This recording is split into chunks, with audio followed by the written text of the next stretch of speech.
Welcome to WikiPodcast. Imagine a set of invisible rules.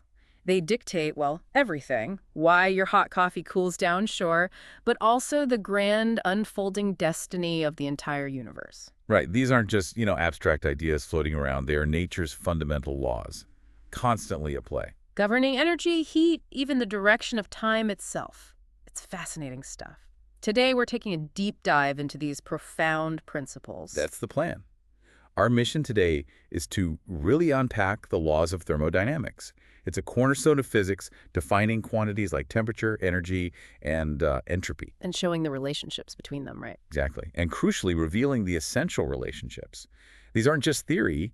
They're the rules shaping our physical reality. They stop things like, perpetual motion machines from ever being possible. Okay, let's get into it then. We're talking about scientific principles for thermodynamic systems using concepts like temperature, energy, entropy. And establishing the links between them. Yeah. What strikes me is how broad they are. I always linked thermodynamics to engines, maybe chemistry, but you're saying they apply across all natural sciences. How universal are we talking? Oh, absolutely universal. These laws state empirical facts. They form a kind of bedrock telling us what can happen, and maybe just as importantly, what cannot happen anywhere in the universe. So they rule out impossible things, like you said, perpetual motion. Does every single physical process have to follow these rules? Every single one. From the tiniest chemical reaction in a cell to the explosion of a supernova. They all must adhere to these thermodynamic laws. Okay, history time. This is interesting. We usually hear about three laws, first, second, third. But then there's this other one, the Zeroth law, added later. That seems backwards. Why add a Zeroth one after the others? Yeah, the naming is a bit quirky, isn't it? Yeah. It really highlights how fundamental this particular idea is, though. The history is tangled up with physics and chemistry over centuries. So who figured these out first? Well, the idea that became the second law was actually discussed first, formally, by Sadi Carnot way back in 1824. Okay. Then, by around 1860, you had Rudolf Clausius and William Thomson Lord Kelvin, who properly established what we now call the first and second laws. Right. And the third law, sometimes called Nernst's theorem, came even later. Walther Nernst worked it out between 1906 and 1912. So yes, the first three were known and numbered. So if 1, 2, and 3 were set, why suddenly need a Zeroth law decades later? What gap did it fill that made them slotted in right at the beginning? That's a great question. The name Zeroth law itself came from Ralph H. Fowler in the 1930s, and its purpose was critical. It allows for a consistent, non-circular definition of temperature. Defining temperature. How was that tricky before? Well, you could say system A is hotter than B if heat flows from A to B, but how do you measure that hotness objectively without already having a reliable temperature scale? It gets circular. The Zeroth law provides that independent foundational starting point. It's basically why a thermometer works reliably for any material, not just the one it's made of. Okay, that makes it sound incredibly fundamental, like you can't even talk properly about temperature without it. So let's dive into that. The Zeroth law, the foundation. Absolutely. Yeah. Its core principle is defining thermal equilibrium. And that, in turn, gives us the basis for temperature as a measurable empirical parameter in any thermodynamic system. It really sets the stage. And the classic statement, how does it go? The standard phrasing is pretty straightforward. If two systems are both in thermal equilibrium with a third system, then they are in thermal equilibrium with each other. Okay, let me try to picture that. If system A is in equilibrium with system C, let's say C is my thermometer. Good example. And system B is also in equilibrium with that same thermometer, C showing the same reading. This law is telling us that A and B must therefore be in equilibrium with each other, even if they never touch. Precisely. That's exactly it. And that's why a thermometer works universally. Yes. Your thermometer example nails its importance. It lets us define temperature consistently, empirically. It's why we can even talk about hotter or colder in a universal sense. So we can compare like a star's temperature and my coffee's temperature on the same basic scale. Exactly. It confirms temperature is essentially one-dimensional. We can arrange things from colder to hotter, knowing that if they match a third body, they're truly at the same thermal state. Okay, that really grounds the whole idea of temperature. So Zeroth's law sets the stage. Now what about the big one, the first law? This sounds like the universe's ultimate accounting rule connected to energy conservation. It absolutely is. Yeah. The first law of thermodynamics is, well, it's thermodynamics' specific version of the universal law of conservation of energy. Which means? The fundamental idea. Energy can be transformed, change from one form to another, but it can never be created or destroyed. The total amount always stays the same. Like the universe's budget, it just moves around. That's a great way to put it. Every process, photosynthesis, a car engine, it's all just energy-changing forms. Never new energy, never lost energy, just transformed, a constant cycle. So you can't get something for nothing. How does this apply specifically within a thermodynamic system, especially thinking about its internal energy? Okay, so for a closed system, meaning no matter it gets in or out, the first law is often stated like this. The change in the system's internal energy, which we call Q. Well, to you, okay. The change equals the heat supplied to the system, Q, minus the work done by the system on its surroundings, W. So EU equals QW. Heat in, work out, the difference changes the internal energy, like in an engine. Exactly. Q is the heat from burning fuel. W is the useful work moving the car. EU is what's left changing the engine's internal state, like its temperature. It's precise energy accounting. And if the system is totally isolated? For a completely isolated system, even if things change inside it, the total sum of all forms of energy within that system must remain constant, period. Okay, internal energy is key here. When I think total energy, I usually think of motion, kinetic energy, or stored potential energy. How does internal energy fit in, and how is the first law different from just general energy conservation? Good question. Total energy typically has three parts. Kinetic energy, which is the energy of the system's overall motion. Like a moving car. Right. The potential energy from external fields like gravity. Like a ball held up high. Exactly. And then there's internal energy. This is the energy inside the system at the microscopic level. The kinetic and potential energies of all its molecules that are wiggling, spinning, bouncing off each other. Ah, the microscopic stuff. Yes. And recognizing and defining this internal energy component is really what distinguishes the first law of thermodynamics from the broader conservation of energy principle. It gives us that deeper look inside the system. And this must be where the classic idea of a perpetual motion machine of the first kind bites the dust, the ones trying to make energy from nothing. You hit the nail on the head. The first law flat out prohibits that type of machine, a device that produces work with zero energy input. Impossible. What's the biggest misunderstanding people have when they dream those up? Just fundamentally misunderstanding that energy can't be spontaneously generated. It has to come from somewhere. Always. Every time. So my dream of a phone that charges itself forever. Sadly, yes. Dead on arrival, according to the first law. No shortcuts in the universe's energy budget. Right. Puts a damper on things, but makes total sense. Yeah. Okay, we've got temperature defined, energy conserved. But what about the direction? Why does my coffee always cool down? Why don't things just reverse spontaneously? That brings us to the second law, and this concept of entropy, right? This one feels a bit more mysterious. Yes, the second law. This is where things get really fascinating and maybe a bit counterintuitive. It points to the inherent irreversibility of natural processes. Irreversibility, meaning things only go one way. Pretty much. It highlights this tendency for processes to move towards, well, spatial homogeneity, matter and energy spreading out, especially temperature equalizing. It's what gives time its direction, the so-called arrow of time. So because things spread out and don't spontaneously unspread, time moves forward. That's a core implication, yes.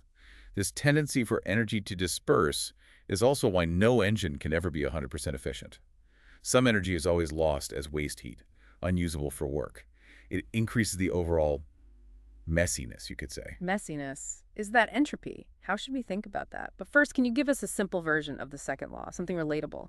One of the clearest and most powerful ways to state it is the collage statement. Heat does not spontaneously pass from a colder body to a hotter body. Okay, that makes sense. My coffee cools down in the room. The room doesn't spontaneously give heat to the already hot coffee to make it hotter. Exactly. That everyday experience is the second law in action. Heat flows naturally from hot to cold, not the other way around without external work being done, like in a refrigerator. That shows the irreversibility. And this is where entropy comes directly into play. This quantity that always increases or stays the same but never goes down. It is. The second law implies the existence of this quantity, entropy. In any natural process involving interacting systems, the total sum of their entropies will either increase or, in an ideal, perfectly reversible scenario, remain constant. But it never decreases overall. So if I mix hot and cold water, the final lukewarm water has more total entropy than the separate hot and cold water did initially. Precisely. The energy is spread out more evenly, it's less organized, more dispersed, the total entropy has increased. Okay, so conceptually, is entropy just disorder, Or is there a better way to grasp it? Disorder is a common way to think about it, and it's not wrong, but maybe a bit simplistic. A more precise and, I think, useful way is to see it as the dispersal of energy. Energy spreading out. Yes. When a natural process happens, energy tends to spread out, become less concentrated, less available to do useful work. Microscopically, it means the final state has many, many more possible arrangements of particles and energy distributions than the initial, more ordered state. Like dropping a box of Legos. The initial neat stack is one arrangement, the scattered pile has millions. That's a decent analogy. The scattered state requires much more information to specify exactly where each piece is. Entropy, in a way, quantifies how much energy has spread out or how much microscopic information you'd need to describe the state. Microscopic information. Interesting. So if the first law bans perpetual motion machines making energy from nothing, what about the second kind? Does the second law handle those? It absolutely does. Yeah. The second law forbids the perpetual motion machine of the second kind. This would be a hypothetical device that could take heat from a single source, like the ocean, and convert it entirely into work with no other effect. Like a ship cooling the water to propel itself. Exactly that kind of idea. Impossible by the second law. You can't just turn low-grade thermal energy completely into useful work without dumping some waste heat into an even colder reservoir. There always has to be that temperature difference, that exhaust, which inevitably increases the total entropy. Okay, that really grounds it. Energy conservation isn't enough. The way energy flows and spreads matters too. So we've got temperature conservation direction. What's left? The third law. This one deals with the limits of cold, right? Absolute zero. Precisely. The third law takes us to the ultimate low temperature limit. It states, a system's entropy approaches a constant value as its temperature approaches absolute zero. So as things get incredibly cold, near absolute zero, their entropy doesn't just keep dropping forever. It levels off at some minimum value. What's that constant value, and what's happening at absolute zero itself? Right. At absolute 0 Kelvin, negative 273.15 Celsius, or negative 459.67 Fahrenheit, a system is in its lowest possible energy state, the ground state. The constant value its entropy approaches is called the residual entropy. Residual entropy. Is it always zero? For perfectly ordered, pure crystalline substances, yes, the theoretical residual entropy is zero. But for some materials, like glasses or alloys, which are inherently disordered. Like window glass. Exactly. Even at absolute zero, the atoms are kind of frozen in a disordered arrangement. There isn't one single perfect structure they settle into, so they retain a tiny bit of frozen-in disorder, a small positive residual entropy. So absolute zero is the state of minimum energy, and usually minimum entropy, ideally zero. Yes, it hints at quantum mechanics too. At absolute zero, all classical motion stops, and the system settles into its unique quantum ground state. For a perfect crystal, there's only one way to arrange the atoms in that state: maximum order. Ah, and this connects back to microstates again, doesn't it? Boltzmann's idea. S equals K B L N A. You're exactly right. It connects beautifully. Remember, entropy S is related to the number of possible microscopic arrangements, microstates, that look the same macroscopically. KB is just the Boltzmann constant, a conversion factor. So at absolute zero. For that perfect crystal, there's only one possible microstate. Only one way for the atoms to be perfectly arranged in the ground state. So A equal 1. And the natural logarithm of 1, ln1, is 0. Exactly. So SAB 0 is 0. The entropy is 0. It provides that theoretical underpinning for why entropy has a minimum value at the coldest possible temperature. Okay, 0, first, second, third laws covered. But I feel like I've heard whispers about maybe a fourth law, something called the Onsager relations. Are they in the same league? Ah, the Onsager reciprocal relations. It's true, they have sometimes been talked about as a potential fourth law, mainly by researchers in specific fields. They're definitely important, especially for systems not in equilibrium. Not in equilibrium, so systems that are actively changing. Right. Standard thermodynamics often deals with equilibrium states. Non-equilibrium thermodynamics, where Onsager's work is key, looks at the rates of processes, like heat flow or diffusion, when things are changing. Yeah, and what do the relations themselves actually describe? They describe fascinating cross effects. For example, a temperature difference, a thermodynamic force, obviously causes heat flow, a thermodynamic flow. But in some materials, that temperature difference might also cause an electric current to flow, which is a different flow driven by a different force, voltage. A thermoelectric effect. Exactly, like in thermocouples. The Onsager relations provide a fundamental symmetry principle for these kinds of coupled flows. They show that the influence of force A on flow B is related to the influence of force B on flow A, It stems from the idea that microscopic physical laws are time reversible. So important for understanding complex real-world systems, maybe even biology, but not quite as universally foundational as the first four. That's generally how they're viewed. They're crucial for advanced topics in non-equilibrium situations. But the first four laws, 0 through third, really lay down the absolute fundamental rules governing energy, temperature, and entropy that apply universally to equilibrium states and the overall direction of processes. The Onsager relations build on that for dynamic situations. What a journey this has been. We've really explored these unseen rules that govern, well, everything. From the very definition of temperature with the zeroth law, To energy's strict budget in the first law, the unavoidable march towards dispersal in the second law's entropy. and the ultimate cold limit set by the third law. They truly define the rulebook for energy, heat, and how systems evolve. Absolutely. They tell us not just what's possible, but maybe more critically, what's impossible. No perpetual motion, no spontaneous unmixing, no reaching absolute zero in finite steps. They really are the bedrock of understanding the physical world, from tiny particles to the whole cosmos. They are indeed. Which leads to a final big thought. If entropy, this measure of dispersal or disorder, always tends to increase overall, what does that imply for the really, really distant future of the universe? The big question. Will everything just keep spreading out, getting more uniform, more tepid, until it reaches a state of maximum entropy, a kind of heat death where energy is perfectly evenly distributed and nothing interesting can ever happen again? That is one of the potential long-term implications discussed, based on the relentless nature of the second law, a universe in ultimate equilibrium. Something for us all to ponder.